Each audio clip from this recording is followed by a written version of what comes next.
haven't even got paid yet, and I'm already calculating how broke I am and if I have enough for a sweet treat that day, okay? Like, I'm trying to see, do I got enough for a nice coffee, or do I have enough for maybe a nice little DoorDash? I don't have no money. I don't even know how I'm finna eat. I don't even know how I'm finna get something to eat. I don't know. It's just like, I just don't know. Like, up front. Right. He ended up going broke. I have expectations. When you don't meet my expectations, I move the hell on. You left your husband because he went through a little financial struggle. And did. At any point in time, did you feel that love should have kept you there? I feel like he didn't love me because if he did, he wouldn't have went through a financial struggle. A man that loves a woman don't go through hard times. What's up, Financial Hawks? So in today's video, we're going to be going over some more people talking about the brokenness epidemic that is going on in America, but also it seems like it's going on everywhere right now. You got everything increasing in prices, yet the salaries are not actually increasing like that. And then on top of that too, you got, people getting tech layoffs and laid off in other jobs as well. You got other people coming over here for jobs also. So you got a lot of things going on affecting a lot of people, not just regular people, but also celebrities as well. So we'll be kind of going over a mix of people, and we'll start out with, I believe her name is Bethany from the Real Housewives.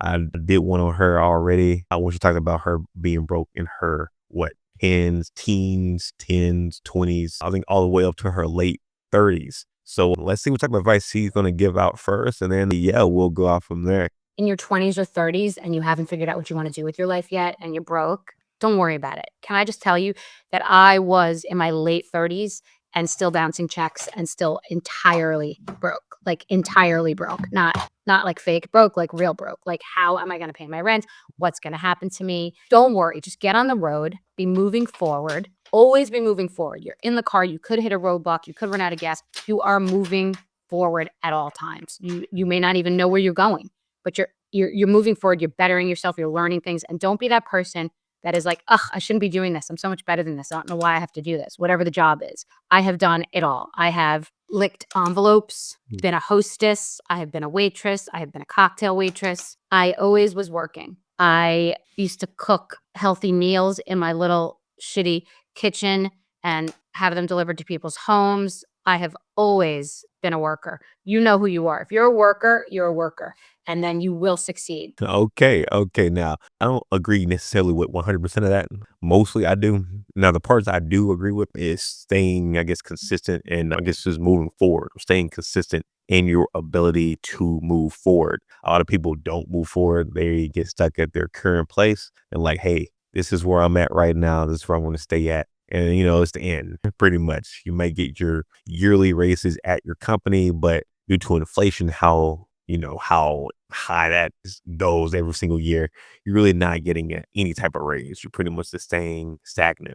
So I do like that part. Now, the part I don't agree with necessarily is that you have to be in your 30s and 40s and 50s, still bouncing checks, still being in poverty, still, struggling. If you can do yourself out of it, it's, it's normal not to be in your 40s and 50s and, not having to bounce checks, not still having to, worry about, XYZ, if you can set yourself up. So don't think like, hey, I set myself up, I'm doing good, I'm 40 now, and, my money's good, but, I'm supposed to still have, myself bouncing checks and stuff. So let me just go ahead and, just start living above my means so I can be normal. No.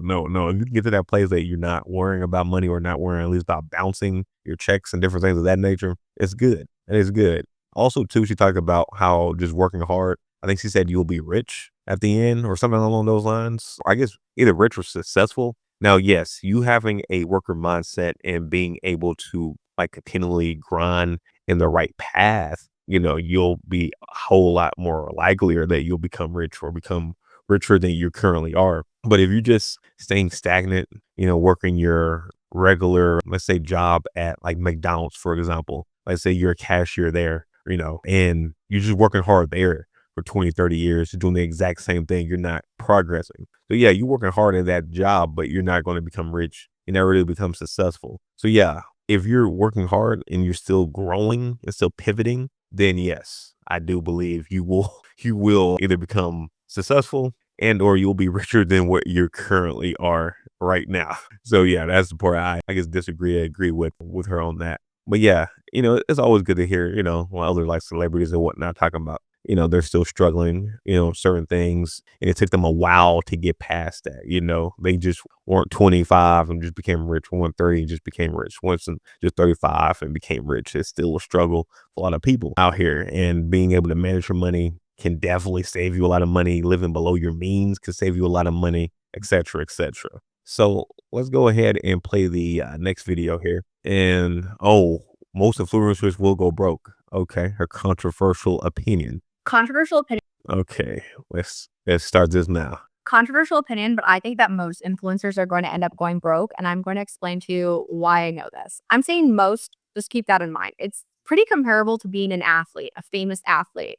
Just keep that in mind while I'm speaking, because we have real stats from athletes. We don't have as many stats from influencers. I went to an event 7 years ago, and this lives just rent-free in my mind. It was hosted by a popular Instagrammer called The Fat Jewish, and if you don't know who that is, then I think it just kind of further proves the point. And at this event, he explained that what happens to famous people is one of two things. Either your platform is fleeting, so think like eventually in sports, like you retire or you might get an injury, but like think of for influencers like Vine, that what happened to Vine, or TikTok potentially getting banned in the US. The other thing is that you might be fleeting. Hey, you might get canceled. You might not want to do this forever. You might retire. Like you might not want to make YouTube videos for the next 30 years. So one of those two things can happen to you or will happen to you, which brings me into my second point. How many influencers do you know or athletes do you know that have really stayed relevant long term? It's a very small proportion of them, right? If you think of someone like in athletics that's still famous, they're probably doing something to keep themselves relevant. Like if we think of Shaq went and did like a billion different things to stay relevant. But that's not every athlete that you can think of. That's not every person that's ever been on a sports team. It's a very small number. And that's why I say I think most influencers will go broke. It ties into my third point. What did Shaq do differently that kept him relevant versus any other athlete? And how you as an influencer can do something different. The Fat Jewish at this event spoke about how it was so important to build other streams of income because he knew he wouldn't stay relevant forever, whether it's because of the platform shutting down or him just not wanting to do it. He built all these different income streams, which is something that Shaq did as well. Shaq owns like a bunch of restaurants and does all kinds of different things to keep that income coming. When you get a lot of money coming towards you, whether it's working your 9 to 5, whether it's being a famous athlete or an influencer, it's very common that something occurs called lifestyle creep. That's where you start getting the G classes, the mansions, you upgrade your car, you upgrade your apartment, you upgrade your wardrobe, you upgrade all these different things. No matter what the scale is, you're upgrading. But when you upgrade like that, you're setting a certain standard for yourself, which means that you're either change your desk to continue working your 9 to 5, or that like 67%, I think it is, of NBA players that retire within 2 years go broke because you weren't managing your money well along the way. You were expecting these certain calibers of lifestyle, but you weren't investing money to make sure that that stayed with you long term. And that's why if I was an athlete or if I was an influencer, if I was any of these things, I'd be making sure to have like a panel of people helping me manage my money if I didn't know what I was doing, and be investing like over 80% of my income because I know in my head that this is fleeting. That's why I think most people will end up going broke because they're not doing that. Okay, great.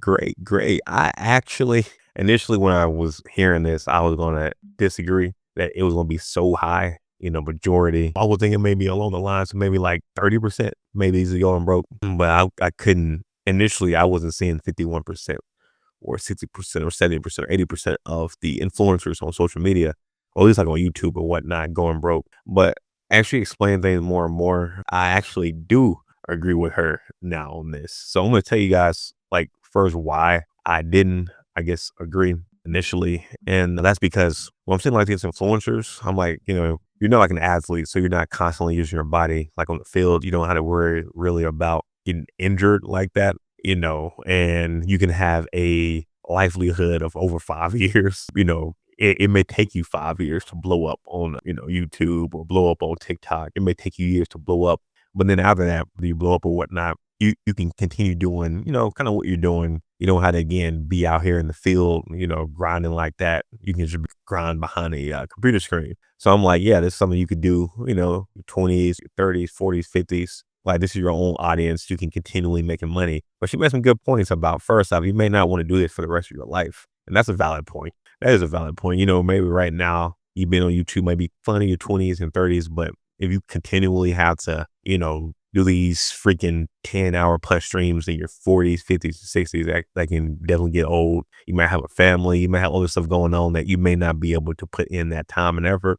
And having that YouTube channel, having that social media account may not be, you know, as important to you, you know, spending all your time on that. So I definitely understand that point. Another point too, again, about you may not be relevant and these sites can go off, you know, get banned or whatnot, you know, can go down. And that reminded me of like the demonetization on YouTube, for example. So you can be a big YouTuber making bank doing whatever, but if you get demonetized and that's your only source of income, it's like right there, you can instantly become broke. And this just started reminding me of some other YouTubers who are still kind of relevant, I guess, in a sense, but like they're broke or they don't really have any much, you know, that much money and they're in the limelight still. Like a Boogie, I think 6292 or Boogie pretty much. But he talked about how he put all his money like in crypto or something. I think like in Bitcoin when it was like, I guess like the hype was really big and he invested into that. And then it went down a whole lot. And then I guess he sold his Bitcoin and then he really didn't have anything else after that. And he like lost a whole bunch of money because of that Bitcoin thing. And first off, he shouldn't have sold that because now it's over 100,000 or dang near 100,000 again. You know, when you're investing into those type of things, you shouldn't put your whole livelihood. You should put money that you can lose. But yeah, I think that was a dumb play. And I already sell your money as soon as it start going down. Just start selling all your stuff. Just like in Bitcoin, like he wasn't really part of the vision. He was just seeing it get hyped, and that's a lot of people. And when they see things get hyped, they're like, "Oh, let me just go ahead and invest in stuff right now because it's hype. Oh, it's going down. Let me just start selling." You know, they tell you not to do this, but a lot of people do this and they will continue to do this. But anyway, yeah, somebody like him, for example, like he lost everything. I don't know how much he's currently making on YouTube, but I guess he's going to actually be forced to continue grinding on YouTube to hopefully make a penny. And, you know, other YouTubers I'm seeing as well, like, you know, they start getting clout. I'm seeing them start buying jewelry, start buying cars, start buying all this stuff. But it's like, yeah, what other source of income do you have?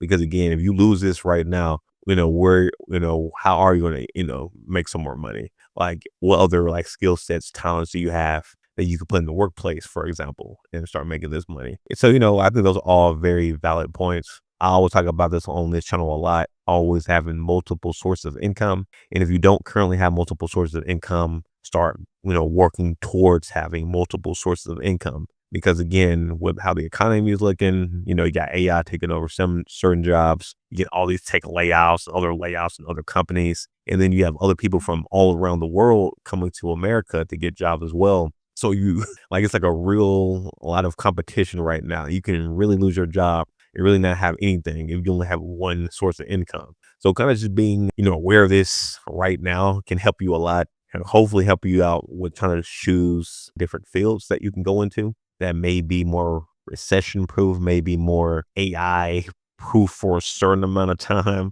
may be less likely for other people to come over from overseas to take your job. Like it's a lot of different stuff like that you can, think about right now. Hey, maybe you might want to go into tech. You maybe can look into the government, government type jobs where you do have to be like a citizen, for example, and you'll be making X amount of money. Or maybe you may want to go to a whole different field and you kind of know the competition, you kind of know the style. And you know that, hey, if I want this field, I want to be part of this competition. So I got to put, 10 toes down and really grind. But yes, my main thing from this is just don't be, I guess, if I think of the word, but yeah, just don't be out here just hoping for the best. You can hope for the best. That's great. But actually put in the work, put in the time, put in the effort so that no competition can beat you. So that no person, from this country, outside of this place, AI, whatever, can beat you. You want to be the top. You want to be the best. So go ahead and start grinding right now. Start improving your skill sets. Start focusing on other ways to make income and be the best version of you. But now, guys, let's go ahead and play this next video here. Let's see what she's talking about. Good afternoon. This afternoon, I'm troubled. Allow me to explain. Yeah, bitches starting to make my ass bitch, you hear me? Why the fuck are you bringing up money within the first few instances of talking to a dude? Y'all bitches is not even giving broke anymore. Y'all giving poor. Why are you bringing up money within the first few instances of talking to a girl you just met for the first time ever in life? Please make it make sense to me. I'm not understanding it at all. He get to asking you what you up to, what kind of things you like to do. Here you go. Nothing. Just trying to see how I'm gonna get this light bill paid. What? What? What are you talking about? What are you talking about? First and foremost, where the fuck I do that at? Quickly. Secondly, so your lights is off and you trying to date? Where the fuck is the priorities at? Then y'all make it seem like he broke if he not with that. Like he don't even know you, sis. He does not even know who you are. Like that sounds wild person. Y'all bitches is genuinely fucking the game up. Like bitches with money, we not out here begging. That's the same thing. If he bring up sex within the first 5 minutes, he's losing you, right? That's the same shit. That's the equivalent. Like fuck is you talking about? If he got money, if he's a trick, he's gonna trick. You don't have to beg. It's getting spare change. Y'all wilding out. She said he's giving us spare change. Okay, so yeah, I guess this is a different side of being broke as well. We've been talking about people out here, I get single, being broke, and losing your job, and we got celebrity talking about being broke. But yeah, what about the other like broke people like this? The relationship brokenness, the people who want to date or get into relationships so that they will not be broke. Now, you can actually get into a relationship or, whatnot to not be broke. I mean, a lot of people are staying in relationships because of the economy. I mean, because they're broke and they really have to go 50-50 on things. So I guess with that being said, watch out on how you come across. Don't be making fun of other people, about being broke, but then you yourself is broke, and then you're trying to get in a relationship with somebody with some money. That should be common sense. I guess common sense isn't so common, but I think she articulated this very well. I would say, yeah, it is harder to pay everything by yourself versus having another person there, going to have with you. If you're a guy, however, I still recommend you still grinding and trying to put yourself in a place that you can pay the majority, if not all, of the bills. But again, everybody like it's 5 now. So everybody's 100% equal, but life will be easier. Life will be easier if you're paying the majority, if not all. I'm just going to be straight up with you. But again, with that being said, on the other side, when you're trying to, I guess, get into a relationship with somebody, and you also want to make sure that they're, I guess, financially stable or have maybe some type of money, I guess, you shouldn't necessarily focus just on the flashy stuff that you see on social media. People posing with cars, people flashing jewelry and flashing money everywhere. They probably are broke or they're probably super close to being broke.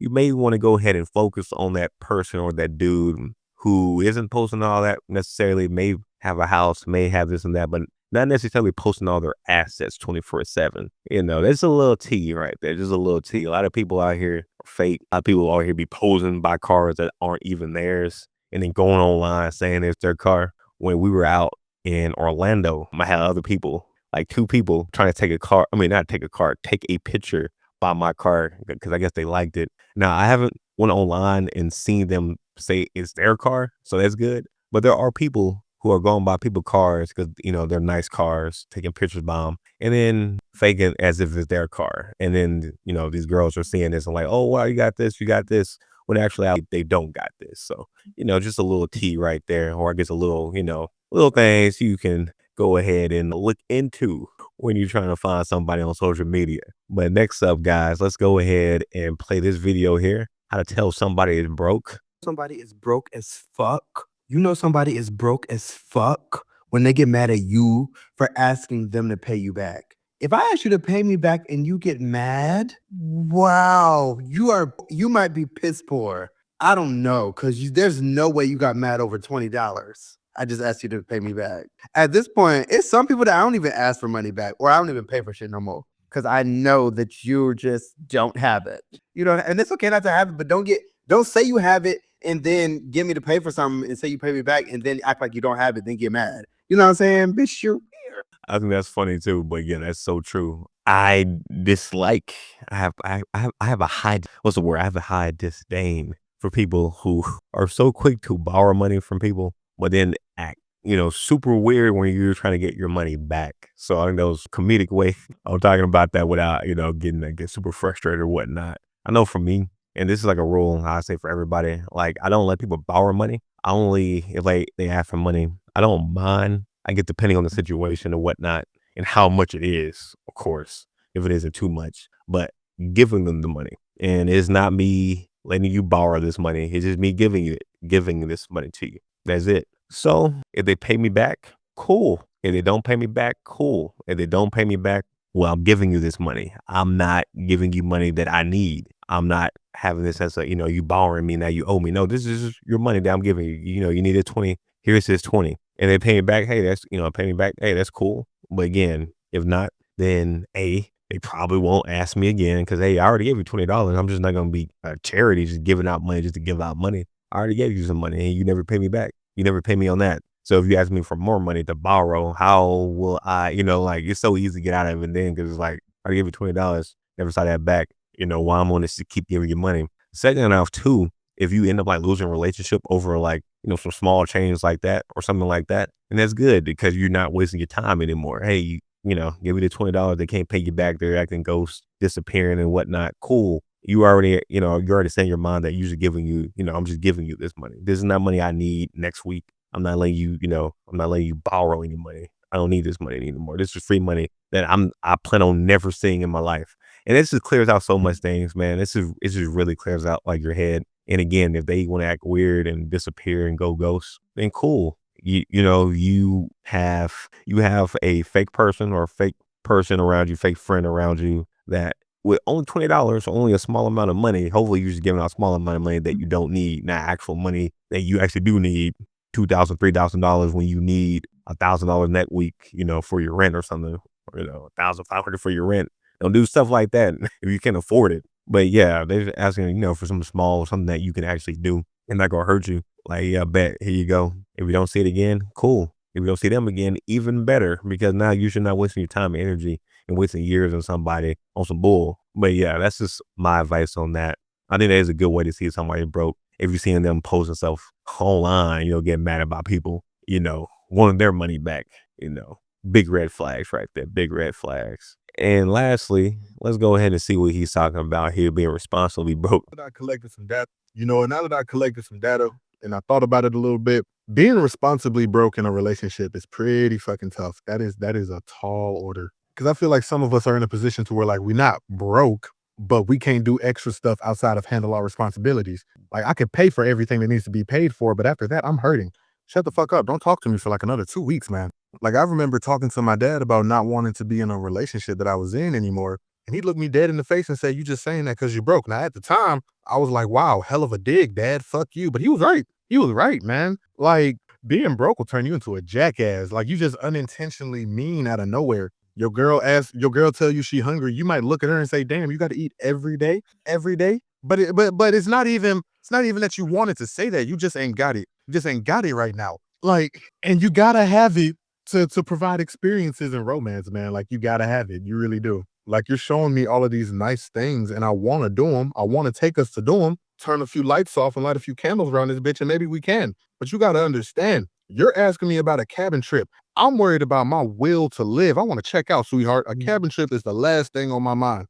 Nothing but facts. Number of facts. Yeah. Having more money and dating is a whole lot easier than having less. Now, obviously, it depends on, what, like how old you are. Like if you're in college or in high school, it's a little bit different than, you've been an adult. But even still, man, even if you're in college or high school and having some money, if your parents have some money and they can give it to you so you can go ahead and go out on dates and do all the other stuff, oh man, that is not bad at all. That is not bad at all. But yeah, it definitely makes it easier. Yeah, I'm not gonna say just for like relationships, like, with your girl or whatnot, but like relationship with friends can be a whole lot better when you're making money. Hey, let's all, get some drinks, all the shots on me, like, I'll do around on me, it's just like, it's a whole lot more happy versus everybody stressing. I definitely agree with that. But yeah, outside of like relationships with like your girl or your man or friends, with your parents too, being able to, your parents, your siblings too, but like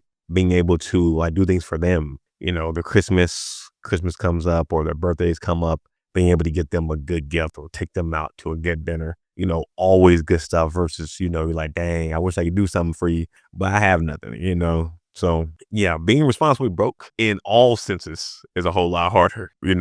Again, you may just be out here broke and you want to go out, you want to turn up, but you can't. So you got to go ahead and stay inside, play the game. But you may not be able to even do that because you may not be able to afford that new PlayStation or a used PlayStation or a used Xbox. So you really got to find a way to be responsible and not just go out here and be like, okay, you know what? I got this credit card. Let me go ahead and just buy this PlayStation 5, buy these games on this credit card and just rack up debt. So if you are broke right now, I definitely recommend right now, use this time to grind. Use this time to grind. Think of like a new career that actually pays well and start investing your time towards that. If you don't have the money to invest, you can invest your time. So start investing your time for that. If you gotta, do an hour at night, 2 hours at night, maybe 1 in the morning or something like that, as long as you get some time in to, grind towards that, you can do it. And again, depending on what field that you're trying to shoot for, it may be different things you may be shooting for. Some fields may be more required for you to have some type of certifications. Others may have you focus maybe more towards having like experience in certain things. So whatever that career field is, I would definitely invest some time to go to YouTube and just watching videos of people talking about their day in the life of those and how they got into that role so that you can start building yourself up so that you can go ahead and take that role.